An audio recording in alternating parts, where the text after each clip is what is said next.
All right, last class we ended with talking about air pressure. So I asked you guys, or I gave you guys a scenario about a spaceship. So let's say that you are in a spaceship and you're out here in outer space. Here's Earth. And someone decides to open a window. Now, how would you describe the atmospheric pressure, also known as air pressure, in outer space? Yeah, it's a vacuum. What makes it a vacuum? There is no air pressure. So I could say there's 0 atmosphere or there's 0 millimeters of mercury. Same thing. There is no air pressure. Now, is there pressure inside the spaceship where there's living people? Yes. So let's say that the air pressure in this spaceship is equal to sea level, which is about 1 atmosphere. Do you remember what that is in millimeters of mercury? Very good. 760, same amount. Now, what would happen if somebody decided to pop a window in the spaceship? What would happen? Everything would get sucked out. Okay, space is a vacuum. I want to know why does everything, and when I say everything, people, boxes, chairs, even breathable air gets sucked out. Everything gets sucked out. My question is, why? Lily, Sloan? Diffusion. Can you expand on that? You guys have hopefully been learning this since you were in elementary school. Particles diffuse from a high concentration to a low concentration. 1 is greater than 0. 760 is greater than 0. So if somebody popped this window, things will diffuse out. Would there be a point where particles stop diffusing out into space? What would have to happen for that point to be achieved, Noah? You would eventually achieve an equilibrium. The pressure in space would equal the pressure in the ship, and that would likely be 0. There would be no pressure. That is correct. The same phenomenon happens when you're up in an airplane, 36,000 feet up in the air. There's not a lot of air pressure up there. So if somebody opened a window or opened the door in an airplane, everything would get sucked out too. So I have a little video from a movie that I would just want to show you. I've been showing different clips all day. And this movie is called Aliens. Came out in 1986. And this is the grand finale, the climax of the movie. The main character versus the alien queen. They're fighting on the spaceship outside in space. And I want you to see how she wins. If you're watching on YouTube on YouTube, I'm gonna have to pause it. So just hang tight. All right, so we just watched that clip. And what basically happened is a woman fought an alien. She opened up a door in the ship and the alien got sucked out into space. This same effect is how we breathe with our inhalation and our exhalation. So that's why I like to get started today.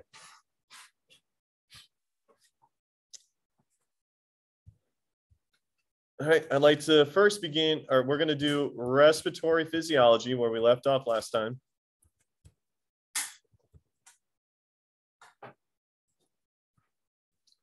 Some of the basic facts at sea level, and you cannot get more sea level than Florida. Air pressure is equal to 1 atmosphere.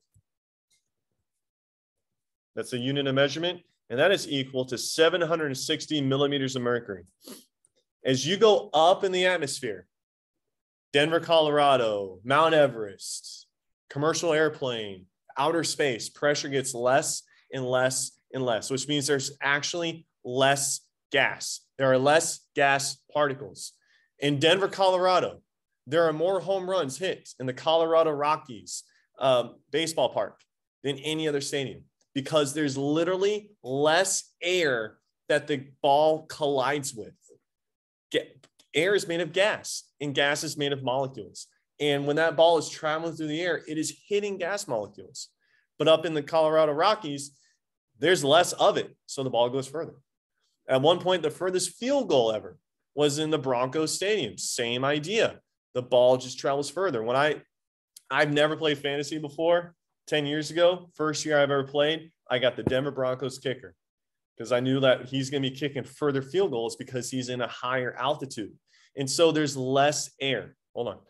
Now, when you are breathing in and out, there are several factors. It's going to be air pressure, and it's going to be your muscles. We need to combine all of that together. Yes, Grace. So those players that do they just have like stats? It depends on the position. Home run hitters, yeah. Field goal kickers, yeah. So let's talk about your muscles. Muscles involved in respiration. There are two main groups of muscles that are involved in your respiration.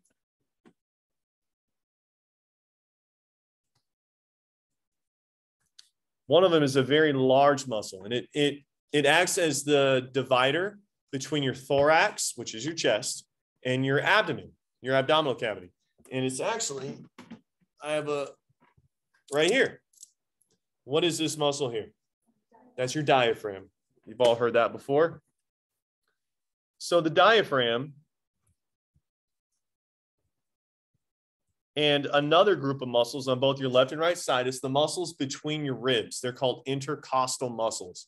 Your ribs are held together by costal cartilage. Costal typically means ribs. So the muscles between your ribs is called intercostal muscles. So the diaphragm and intercostal muscles play a role in inhalation and exhalation. Breathing in and out.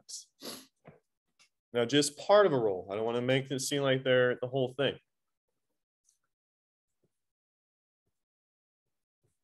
When the muscles contract, which means they're actually engaged and they're working, you inhale. So when you inhale, you take in a deep breath, your muscles have contracted.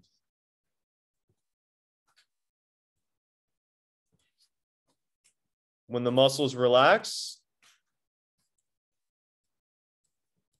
that's exhalation. They empty. All the CO2 exits your lungs.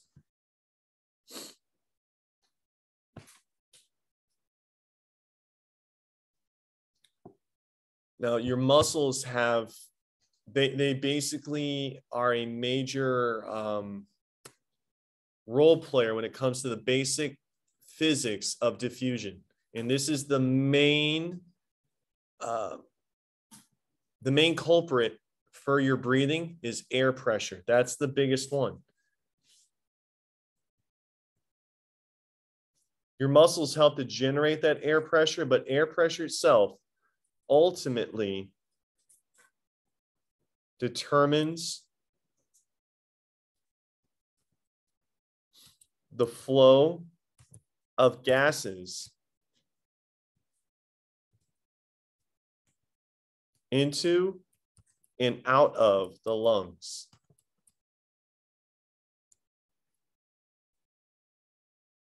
And so there's several aspects here, and I want to let you all know these two will be completely opposites of each other. So when you watch that alien get sucked out of the ship, space had zero atmospheric pressure, zero air pressure. The ship did have air pressure because those people have to have air to breathe. If they didn't have air to breathe, they'd be dead. I mean, what's the point? So I want to talk about inhalation first, and we'll compare it to exhalation after. I want to first identify the flow of air. Is air flowing from the atmosphere to your lungs or from your lungs to the atmosphere when you are inhaling? Okay, that's pretty easy. Atmosphere to lungs. Okay, let's get the next one. How about the pressure difference? Based on what you just saw with the alien and what you know so far about diffusion, if air is going into your lungs, which region has a higher pressure and which region has a lower pressure between the lungs and the atmosphere? Which one of those two would have a higher pressure knowing that air is going into your lungs? Yes, The atmosphere is a higher pressure or a greater pressure.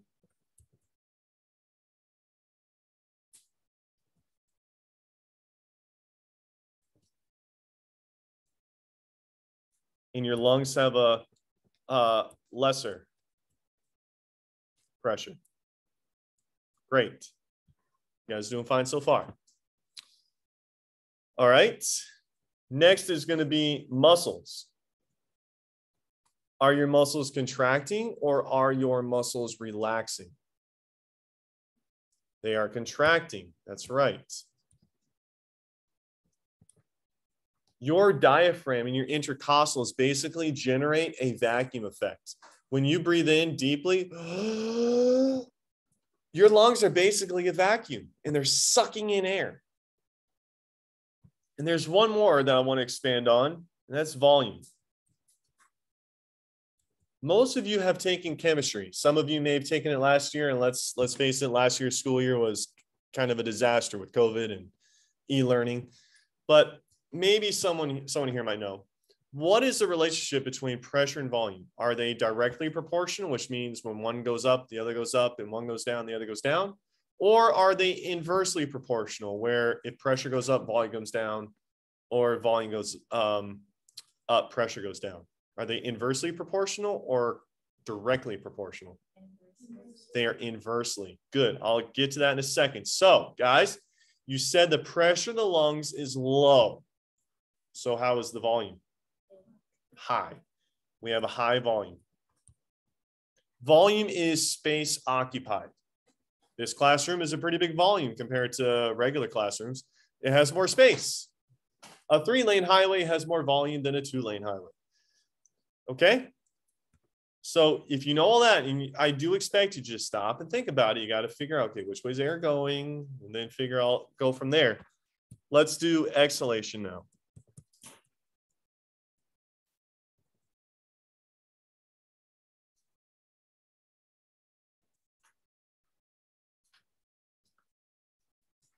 Flow of air. Atmosphere to lungs or lungs to atmosphere? Easy. Good.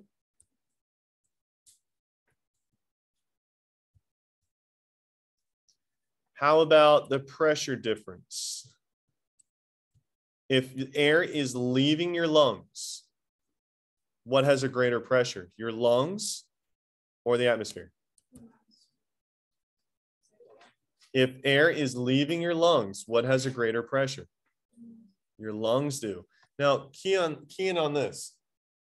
I mean, the world is a pretty big place. The pressure in the atmosphere doesn't change. If I'm going to try to draw this for people at home. Let's say here is the atmosphere. Whoa. Stylus is a little, let's try that again. Here's the atmosphere. When you're inhaling, is the pressure in your lungs greater than or weaker than that? Weaker. So here's inhaling. And when you are exhaling, how is the pressure inside your lungs? Greater. What I'm trying to show you guys is that the atmosphere doesn't change. You change. The pressure in your lungs varies. It goes from high to low, to high to low, to high to low. When I look at Melanie from this perspective, she looks different. Then I look at her from this perspective, she looks different. She didn't move. I'm moving. It's like when you see the sun. This morning, I saw the sunrise in my rearview mirror as I was coming down Bay to Bay to play in high school.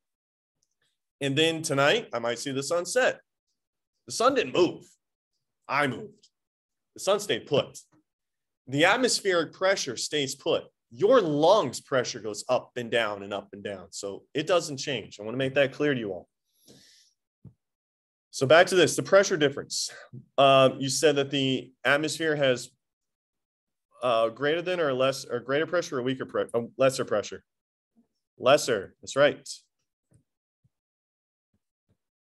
And then your lungs has a greater pressure. And diffusion is always high to low. Because you're exhaling, are your muscles contracting or relaxing?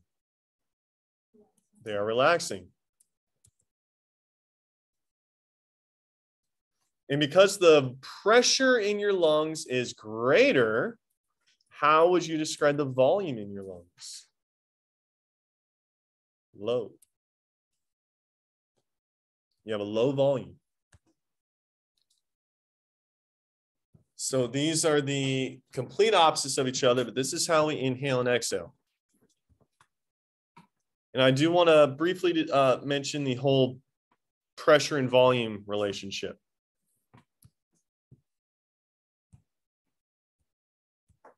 Pressure and volume. All right, this is really gonna dig deep. If none of you know, it's okay. Chemistry last year, school is a disaster. Whose law shows a relationship between pressure and volume? Boyle's. Nice job. Boyle's law. You don't have to do any math, but I am going to show you the formula. P1 times V1 equals P2 times V2.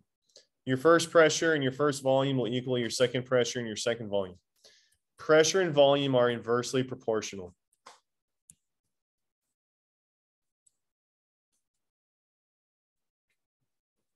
This means that whenever one is increasing, the other one is decreasing.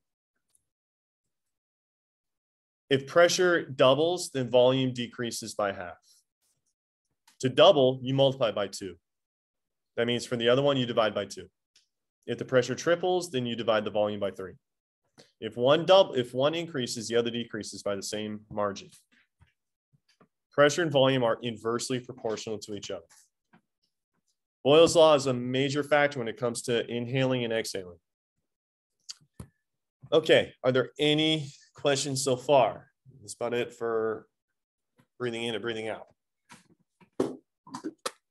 Okay, if there aren't, then let's start to, believe it or not, we're already coming close to the end of class. We have about 12 minutes left, right where I want to be. Let's do other factors that influence respiration.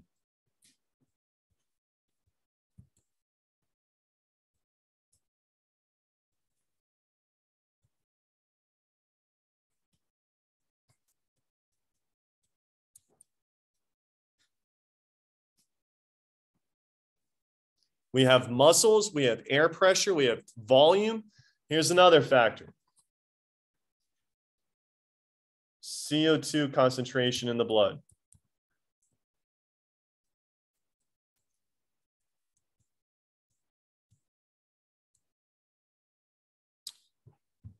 Okay, back to unit 10 and 11. Blood in the cardiovascular system.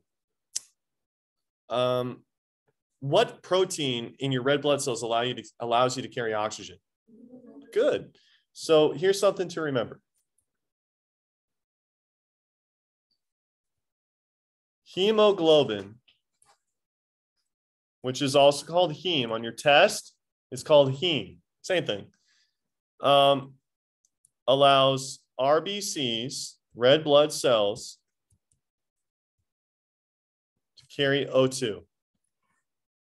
That's known. This is what makes your blood red. Hemoglobin has iron in it. Well, fun fact, CO2 is carried in hemoglobin too. But there's a catch. It cannot be carried as pure CO2. It has to change. The CO2 is changed to carbonic acid. And carbonic acid's formula is H2CO3. I want you to really key in on that word acid. I'm going to be talking about pH levels. Your blood can carry CO2, but it's not directly or exactly CO2 per se. It's going to be carbonic acid, also can be called bicarbonate. There is such thing as having an appropriate amount of carbon dioxide in your blood. I told you guys a few months ago that there was a mother who died trying to hold her Wii for a Nintendo Wii. You're supposed to have water. You need water. 70% of your body is water, but there is such thing as having too much water. There is such thing as having not enough. The same goes with oxygen and carbon dioxide. Carbon dioxide can really influence how much oxygen you have in your blood. So too much CO2 increases the pH of blood. Oh, wait. Stupid. Sorry. Cross out increases, put decreases. I don't know why I wrote that. Decreases the pH of blood. And think back to chem again. When you are decreasing the pH from 7 to 6 to 5 to 4, is that becoming more acidic or more basic? Yes. This increases the acidity of blood.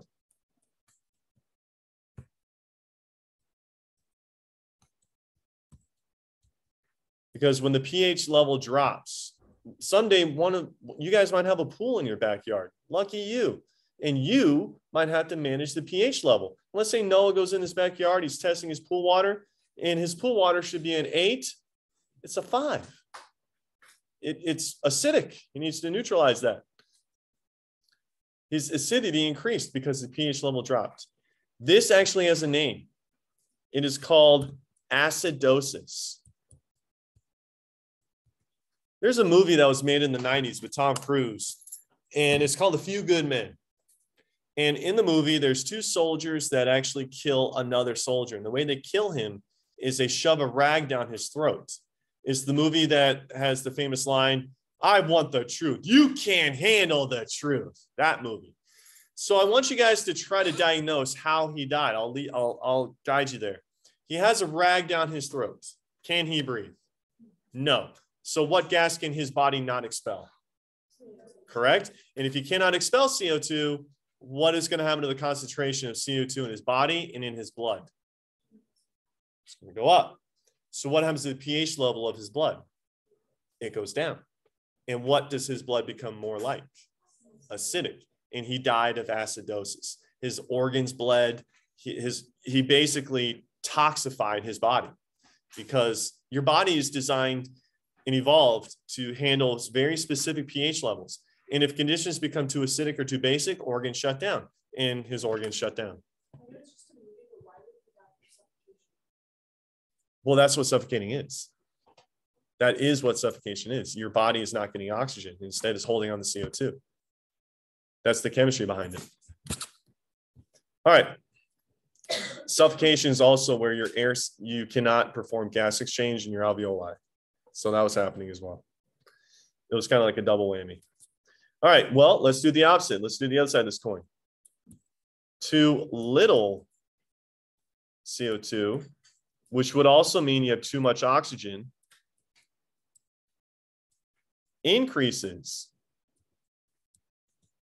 the pH of blood. So this, what aspect of your blood does this increase? Right now, you're probably trying to figure out, how do I say basicity? It's not a word.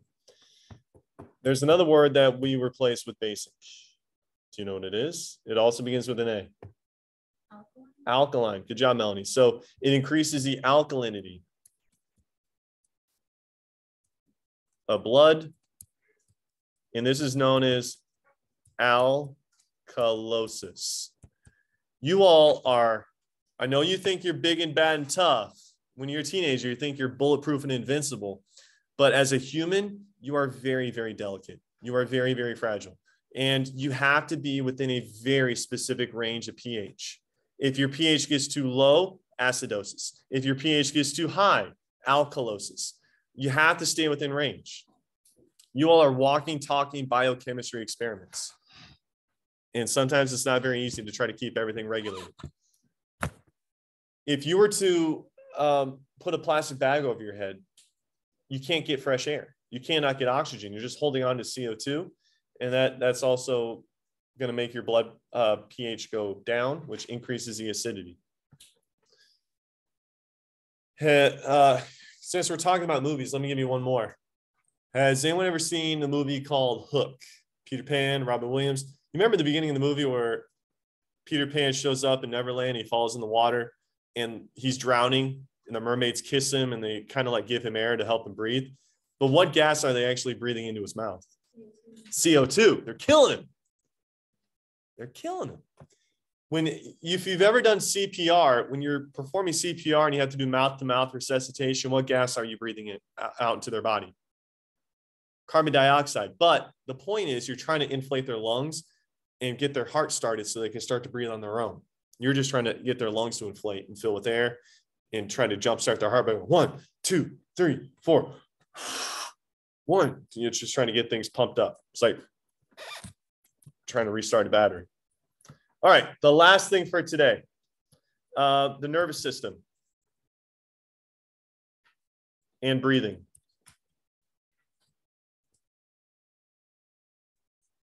Back in first semester, impress me. 2 parts of your brain control breathing. Do you recall what they are? The blank and the blank. No, cerebellum controls your posture and balance. Yeah, that is one. That's on your brainstem. What's right above your medulla on your brainstem? The pons. Nice. The pons and the medulla control breathing rate and respiration.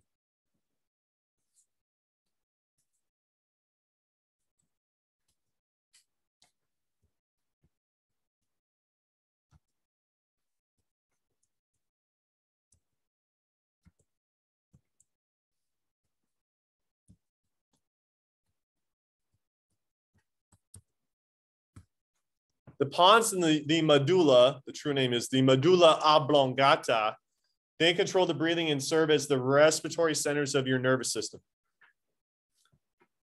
And lastly for today, there's a very, very important nerve that controls your diaphragm. If you severed or had something wrong with this nerve, your diaphragm wouldn't work. And let's just go down this rabbit hole. Your diaphragm doesn't work.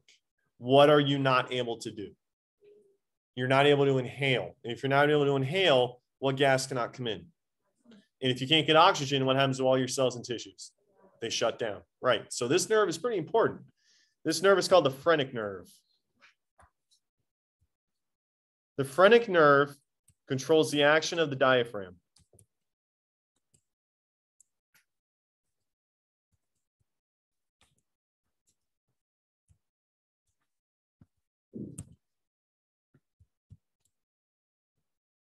Damaging or severing this nerve can compromise your ability to breathe.